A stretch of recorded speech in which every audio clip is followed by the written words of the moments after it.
Emily Martinez pressed her hand against her empty stomach as another sharp pain shot through her body. She hadn't eaten in 2 days. The intergalactic trading station called Nova Point was supposed to be her fresh start, her chance to make something of herself out here in the stars. Instead, it had become her worst nightmare. She walked slowly through the marketplace, trying not to look at the food stalls that lined both sides of the narrow corridor. The smell of roasted meat from a Therian vendor made her mouth water. A Kellyan baker was selling some kind of sweet bread that smelled like cinnamon and honey. Emily forced herself to look away. She couldn't afford any of it. The marketplace was packed with aliens from every corner of the galaxy. Tall ones, short ones, ones with fur, ones with scales, ones that floated in the air inside containment bubbles. They pushed past her without a second glance. To them, she was just another human trying to survive in a universe that didn't care much about her kind. Emily's fingers wrapped tighter around the small credit chip in her pocket. $10. That's all she had left. Her last paycheck had been stolen by her supervisor, and the station authorities didn't care enough to investigate. Humans were cheap labor out here. Nobody protected them. Nobody cared if they got cheated. She had done the math in her head at least 20 times. $10 could buy her one meal at the cheapest food stall. One meal. Then she would have exactly nothing. No money for rent. No money for another meal tomorrow. Nothing. But at least she wouldn't feel this horrible empty ache in her stomach for a few hours. Emily was heading toward the discount Nutri-Paste vendor when she noticed something strange. A small group of aliens had gathered near the entrance to a maintenance alley, but they were all keeping their distance. They were pointing and whispering to each other, then quickly walking away. Some of them looked scared. Curiosity got the better of her empty stomach. Emily moved closer to see what was causing the commotion. That's when she saw it. The creature was enormous. Even collapsed on the ground, it had to be at least 20 feet tall. Its body was covered in black scales that looked like they should have been shining like polished stone, but instead they were cracked and dull. Each breath it took seemed to cost it tremendous effort. Its massive chest rose and fell in an uneven rhythm that told Emily this thing was in serious trouble. She recognized it immediately. Everyone who worked on Nova Point had been shown the safety videos during orientation. This was a Vexthor. The species that made grown soldiers cry. The dragons that could tear through starship hulls with their bare claws. There were stories about entire military fleets turning around and running when they detected a Vexthor ship nearby. Emily's first instinct was to run. Every logical part of her brain was screaming at her to get as far away as possible. These things were killers. Pure and simple. They hunted for sport. They enjoyed violence. But she didn't run. Something made her stop and really look at the creature. Those eyes. They were golden like melted sunlight, but they were fading, losing their light. And they weren't looking at her. They were staring intently at something across the corridor. Emily followed the dragon's gaze and saw what had captured its attention. A water vendor's stall sat just outside the alley entrance. The owner, a small purple alien with too many arms, was nervously watching the dragon while trying to pretend he wasn't watching it. On the stall's price display, bright blue letters announced the cost of water. 10 credits for a standard container. Emily looked back at the Vexthor. Now she understood. The creature was dying of thirst. It must have been lying here for hours, maybe even days, watching people buy water while it slowly died just a few feet away. Then she noticed something else that made her stomach turn. Around the dragon's thick neck was a metal collar. It was sparking and smoking, clearly broken or malfunctioning. A slave collar. Someone had captured this incredibly dangerous creature and put it in chains. And now it was dying here, alone, while hundreds of people walked past without caring. Emily pulled the credit chip from her pocket and stared at it. This small piece of plastic represented her last chance to eat. Her last connection to survival. If she spent it on anything else, she would have nothing. Zero. She would go to bed tonight with the same painful hunger that had kept her awake for the past 2 nights. She looked at the dying dragon again. At those fading golden eyes that held more intelligence than most people realized. At the way its clawed hand twitched slightly, like it wanted to reach toward the water stall but didn't have the strength. Nobody else was going to help it. They were all too scared. Too smart. Too practical. Why would anyone risk getting close to a Vexthor? Why would anyone waste their money on a creature that would probably just kill them as a thank you? Emily closed her eyes and took a deep breath. Then she made a choice that would change everything. Not just for her but for every human in the galaxy. She just didn't know it yet. She walked toward the water vendor, her legs shaking with each step, her empty stomach twisting with hunger and fear, but her mind completely made up. Emily's hands wouldn't stop shaking as she approached the water vendor. The alien behind the counter was unlike anything she had seen back on Earth. It had purple skin that seemed to shimmer under the station's artificial lights, and 4 arms that were all busy doing different things. 2 arms were stacking containers, 1 was counting credits, and the 4th was scratching what Emily assumed was its version of a nose. When Emily stepped up to the stall, all 4 arms stopped moving. The alien's large black eyes fixed on her, then darted toward the alley where the Vexthor lay dying, then back to Emily. Its mouth opened, revealing rows of tiny teeth, and it made a clicking sound that Emily's translator earpiece struggled to convert into words. "You go near Vexthor, you die, human," the merchant said in choppy English. The translator always made alien voices sound weird, like they were talking through water. "Very bad idea. Very, very bad idea." Emily pointed at the largest water container on the display shelf. Her throat felt tight, making it hard to speak. "I need that one," she managed to say. The merchant's eyes went even wider. It looked around nervously, like it was checking to see if anyone else was watching this crazy human girl. "That for the dragon?" it asked, its voice rising in pitch. "You bring water to Killer Beast?" "Just sell me the water," Emily said more firmly this time. She held out her credit chip, the small piece of plastic that represented absolutely everything she had left in this world. The merchant stared at her for what felt like forever. Then it made a sound that might have been a sigh or maybe a laugh, Emily couldn't tell which. It took the credit chip with one hand while another hand grabbed the large water container from the shelf. "Humans are crazy," it muttered, shaking its head. "Everyone know this. But you most crazy I see today." The container was heavier than Emily expected. It must have held at least 5 gallons of water, maybe more. She had to use both arms to lift it, and even then she struggled with the weight. Her muscles were weak from not eating properly for days. Every step toward that alley felt like she was carrying a boulder. The marketplace seemed to notice what she was doing. Conversation stopped. Aliens turned to watch. Some of them backed away, creating more space between themselves and the alley. A few reached for weapons. One alien actually grabbed its child and ran in the opposite direction. Emily's heart was beating so hard she could hear it in her ears. Each step closer to the Vexthor made her more aware of how stupid this was. How completely insane. These creatures were famous for their violence. There were entire databases full of incidents where Vexthor had attacked without warning. Children on Earth grew up hearing scary stories about the black dragons from space. She reached the entrance to the alley and stopped. The Vexthor was even bigger up close. Its claws were the size of her entire arm. Its teeth, visible behind slightly parted jaws, looked sharp enough to cut through steel. This thing could kill her in half a second without even trying hard. But those eyes. Those golden eyes were still staring at her, tracking her every movement. There was something in that gaze that wasn't just animal instinct. It was awareness, understanding, maybe even hope, though Emily wasn't sure if dragons could feel hope. The creature's breathing was getting worse. Each breath sounded wet and painful, like something inside was broken. The slave collar around its neck was sparking more frequently now, sending small jolts of electricity into its scales. Emily could smell something burning. The collar was killing it slowly. She forced her feet to move forward. 3 steps into the alley. 5 steps. 7. The Vexthor didn't move, but its eyes never left her face. Emily could see herself reflected in those golden orbs. She looked terrified. She was terrified. At about 10 feet away she stopped. This was close enough. Any closer and she would be within easy reach of those massive claws. Emily set the water container down on the ground, her arms shaking from the weight and from fear. She used her foot to push it forward a bit, sliding it across the metal floor until it was about 3 feet from the dragon's front claws. For a long moment nothing happened. The Vexthor just stared at her. Emily stared back. Time seemed to freeze. She could hear her own breathing, fast and shallow. She could hear the distant noise of the marketplace. She could hear the crackling of the broken collar.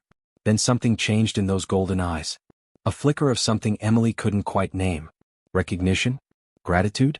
It was impossible to read the emotions of a creature so alien, so different from anything human. Emily didn't wait to find out what would happen next. Every survival instinct she had was screaming at her to leave. No. Immediately. She took a step backward, then another, never taking her eyes off the dragon. When she was back at the alley entrance, she finally turned around and walked away. Her stomach growled loudly, reminding her that she had just spent her last money. No food tonight. No food tomorrow. No idea how she would survive the rest of the week. Her pockets were completely empty. She had nothing left. But somehow she didn't regret it. Emily walked back into the marketplace, forcing herself not to look back. She didn't see what happened next.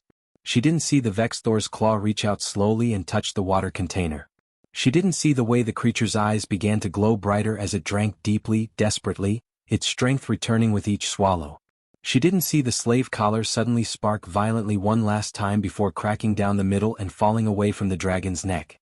She didn't see the Vex Thor's muscles tense as power flooded back into its massive body. She didn't see it rise to its feet, standing at its full height for the first time in days. And she definitely didn't see the moment when the marketplace fell completely silent. When hundreds of aliens stopped whatever they were doing and stared in absolute terror at the sight of a fully recovered Vex Thor spreading its enormous wings, blocking out the lights above, its shadow covering half the corridor. Emily just kept walking, hungry and broke, completely unaware that she had just changed her life forever.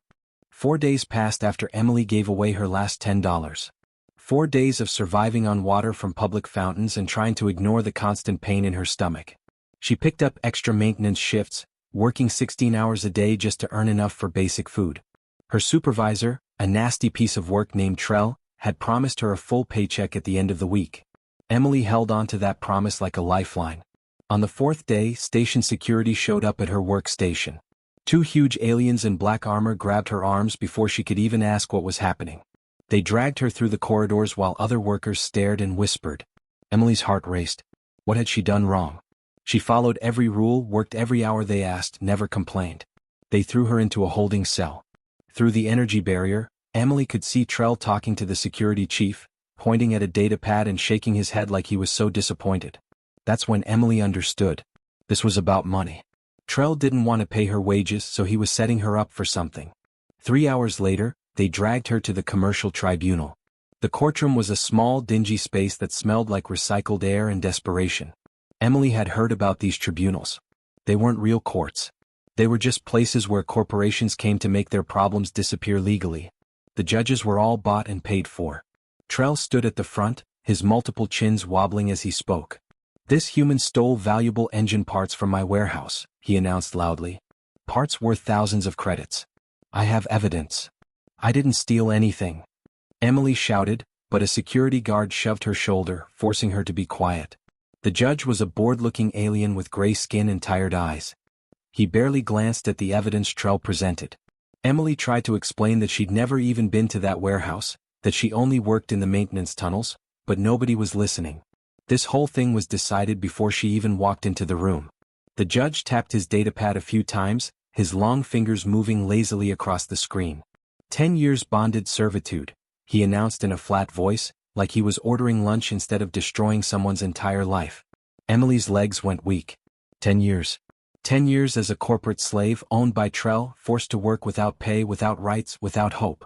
People didn't survive 10 years of bonded servitude. She would die in some maintenance tunnel, forgotten and alone, and nobody would even care. "Please," she whispered, her voice breaking. "Please, I didn't do anything wrong." The judge wasn't listening. He was already moving on to the next case. 2 security guards moved toward Emily to take her away. This was it. Her life was over. Then the world exploded. The entire wall to Emily's left simply ceased to exist. Stone and metal burst inward like someone had fired a missile through it. Dust and debris filled the air. Alarms started screaming.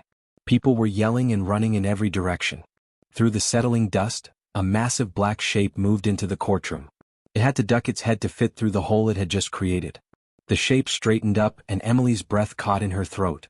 The Vex Thor from the alley stood before them, but it looked completely different now. Its black scales gleamed like polished midnight, reflecting the emergency lights in rainbow patterns. Its golden eyes blazed with intelligence and power. The creature was fully healed, fully restored, and absolutely terrifying. Screams erupted throughout the courtroom. Security guards reached for their weapons, then seemed to think better of it and just froze in place. Trell actually wet himself. Emily could see the dark stains spreading on his pants as he backed against the far wall. The judge dropped his datapad and it clattered loudly on the floor, the sound somehow audible even over the blaring alarms. Everyone knew what Vex Thor did. They killed. They destroyed. They showed no mercy. This creature had just broken into a station courtroom, which meant everyone in this room was probably about to die. Several aliens were crying.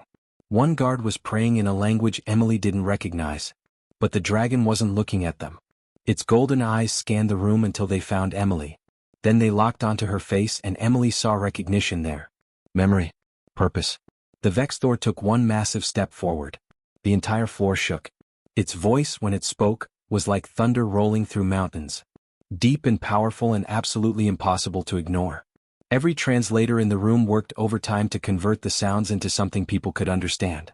This human gave water when she possessed nothing, the dragon said, each word vibrating through Emily's chest. She showed mercy to one who deserved none. She freed me when she herself was bound by poverty. The creature took another step. Trell whimpered. The judge looked like he might faint. Emily just stood there, frozen, unable to process what was happening. I am Vormox, the dragon continued, third son of the Vexthor Emperor. By the old code of my people, a life debt is declared and witnessed. This human is under my protection. Any who harm her, threaten her, or seek to bind her will answer to me personally. The silence that followed those words was absolute. Nobody moved. Nobody breathed. The only sound was the continuing alarm and the soft whimpering coming from Trell's direction. Vormox looked directly at the judge. Release her. Now.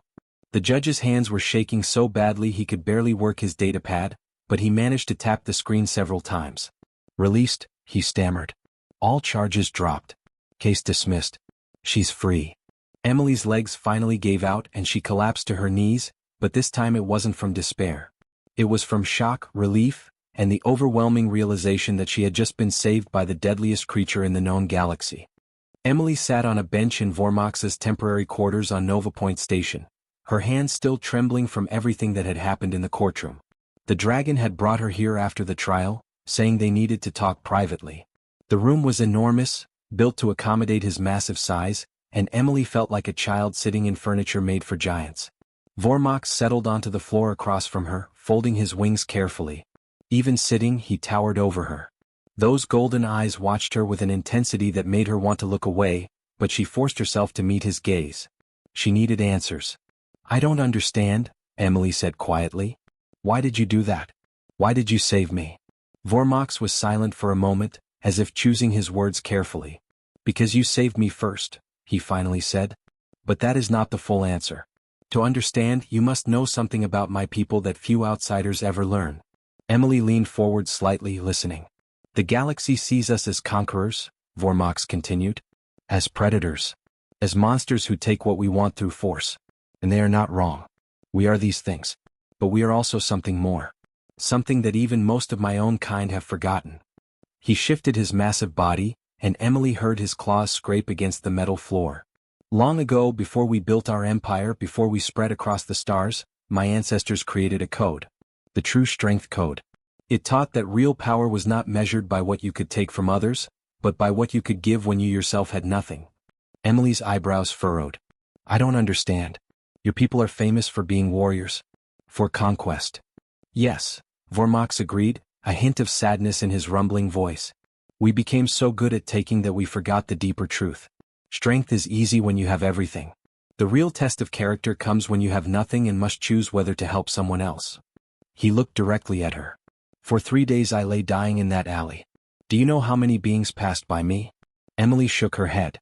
Thousands, Vormox said. Maybe more. They saw a Vexthor and they saw a monster. They saw teeth and claws and scales. They saw danger. Some were afraid. Some were glad to see one of us suffering. Some simply didn't care. But every single one of them walked past without helping. Emily remembered that day. Remembered the crowd of aliens keeping their distance from the alley. Then you came, Vormox continued. A human. Weak by our standards.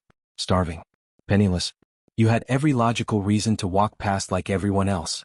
You had nothing to gain and everything to lose. And yet you stopped. You looked at me and you didn't see a monster. You saw a living being in pain. His golden eyes seemed to glow brighter. You gave your last resources without hesitation. Without calculation. Without expectation of reward. You gave when you yourself were dying of hunger. Do you understand how rare that is? How precious? Emily felt her throat tighten.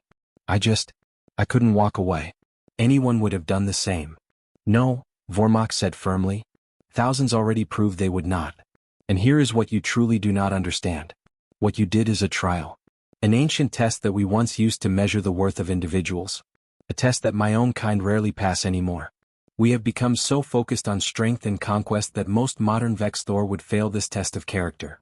Emily's eyes widened. Wait, are you saying this was some kind of test? You were testing me? No, Vormok said quickly. I was genuinely dying. The slavers who captured me had broken my body and my spirit. But your action fulfilled the conditions of an ancient trial without either of us intending it. You gave everything when you had nothing. You showed compassion to one who could not repay you. You helped without knowing who I was or what I could offer in return. He tilted his massive head.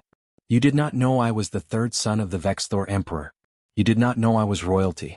You did not know that helping me would bring you any benefit at all. You simply cared. And that, Emily Martinez, is the rarest form of strength in this galaxy. Emily sat back trying to process all of this. Her simple decision to buy water for a dying creature had somehow triggered an ancient test? It seemed impossible. What happens now? She asked. Vormok's expression shifted into something that might have been a smile, though it was hard to tell with dragon features. Now the galaxy learns about what you did. And everything changes. He was right. Within hours, the story began spreading across the galactic networks. News traveled fast in space, especially news this strange. A human had saved a Vexthor prince. A human had passed the ancient test of true strength. A human had shown compassion to the most feared species in known space. On Earth, billions of humans woke up to find their species suddenly famous. Not for war. Not for technology. Not for conquest. But for kindness. One girl's simple act of giving water to a thirsty stranger had caught the attention of an entire empire. Other species across the galaxy began talking about humanity differently. They had always seen humans as weak, as barely worth noticing. Just another species struggling to survive in a universe that didn't care about them. But now they were the species that had passed the Vexthor trial. The species that could show compassion even in desperation. Emily watched the news feeds with growing disbelief. Her face was everywhere. Her story was being told in 1,000 different languages on 1,000,000 different worlds. Reporters were calling her a hero. Diplomats were calling her actions historic. The Vexthor Empire had issued an official statement acknowledging the life debt and praising human character. I just bought water, Emily whispered to herself, staring at the screens. I just wanted to help. And that, perhaps, was the point. She hadn't done it for fame or reward or recognition. She had done it because she couldn't walk away from suffering. That simple human truth, that basic decency, had changed how an entire galaxy saw her people. The most dangerous empire in known space was suddenly interested in humanity. Not as prey. Not as servants or slaves. But as something potentially remarkable. Something worth protecting. Something worth respecting. All because one broke girl on a space station had decided that $10 was worth more as water for a dying stranger than as food for herself. 3 months had passed since the courtroom incident, and Emily still couldn't quite believe where she was standing right now. The throne chamber of the Vexthor homeworld stretched out before her like something from a dream. The ceiling was so high she couldn't see the top, disappearing into shadows and what looked like actual storm clouds. The walls were made of black stone that seemed to absorb light rather than reflect it. Massive pillars carved with symbols she couldn't read rose up on either side of the long hall. No human had ever been here before. No human had even seen pictures of this place. The Vexthor kept their homeworld hidden from the rest of the galaxy, protected by fleets that could destroy entire planets. Emily was the first of her species to stand on this ground, to breathe this air, to see what no one else had seen. Her legs felt weak. She wanted to run. But Vormok stood beside her, his massive presence somehow comforting despite how terrifying he looked. He had brought her here for a reason, though he hadn't fully explained what that reason was. The Dragon Council sat before them on raised platforms of stone. There were 12 of them in total, each one enormous and ancient-looking. Their scales ranged in color from deep black to dark red to one that was pure white. That one, the eldest, had scales that looked like snow and eyes that seemed to see straight through Emily's soul. Vormok stepped forward, and the sound of his claws on the stone floor echoed through the massive chamber. When he spoke, his voice filled the entire space. Emily realized that dozens, maybe hundreds of other Vexthor were watching from the shadows around the edges of the room. This wasn't just a meeting. This was something official. Something important. Honored Council, Vormok began, I bring before you a human. Her name is Emily Martinez. She saved my life when I was enslaved and dying on Nova Point Station. The white-scaled dragon, the eldest one, tilted its massive head. We have heard this story, third son. A human gave you water. This does not explain why you have brought her to our sacred homeworld. Vormox looked at Emily for a moment, then back at the council. These humans are weak, he said bluntly. Physically, they are nothing compared to our strength. A single Vexthor could kill 100 humans without effort. They have no natural weapons. No armor. No special abilities. By every measure we use to judge a species, they should be worthless. Emily felt her cheeks burn. She knew he was right, but it still hurt to hear it said so plainly. But, Vormox continued, his voice growing stronger, I witnessed something our species has forgotten. Something we lost a long time ago when we became conquerors. This human showed compassion without calculation. Kindness without strategy. She had nothing. Her pockets were empty. She was starving. And yet she gave everything she had to help a creature she had every reason to fear. The council members shifted on their stone platforms. Some of them looked skeptical. Others looked curious. The eldest remained perfectly still, watching with those ancient eyes. She didn't know who I was, Vormox said. She didn't know I was royalty. She didn't expect a reward. She simply saw a living being in pain and chose to help, even when it cost her everything. Even when logic told her to walk away. Even when every survival instinct said to run. The eldest dragon leaned forward slightly. And what do you propose, third son? Why have you brought this matter before the full council? This was the moment. Emily could feel it in the air. Whatever Vormox said next would change everything. An alliance, Vormox declared. I propose that humanity be placed under Vexthor protection. That we extend our power to shield their worlds, their people, their interests. They possess something we lack. Something valuable. The ability to see suffering and act, even when logic demands they look away. They have empathy that exists without weakness. Compassion that doesn't make them soft. The council chamber erupted in noise. Dragons arguing with each other in their rumbling voices. Some sounded angry. Some sounded interested. Emily couldn't follow all of it. Her translator was struggling with multiple conversations happening at once. The debate went on for hours. Emily had to sit down eventually because her legs couldn't hold her anymore. She sat on the cold stone floor and watched as the most powerful beings in the galaxy argued about whether her entire species was worth protecting. Finally, the eldest dragon raised one massive claw, and silence fell instantly. Every dragon in the chamber went quiet. The ancient creature looked at Emily for a long moment, then at Vormox, then back at Emily. The third son speaks truth, the eldest said slowly. We have become so focused on strength that we forgot other virtues exist. This human's action was remarkable not because it was powerful, but because it was good. Pure. Without hidden motive. The eldest dragon stood up fully, and Emily realized just how massive it was. Twice the size of Vormox, maybe more. The Empire accepts, the eldest announced. Humanity is granted protected species status under Vexthor law. Let the galaxy know that we have found the humans worthy. Any who threaten them threaten us.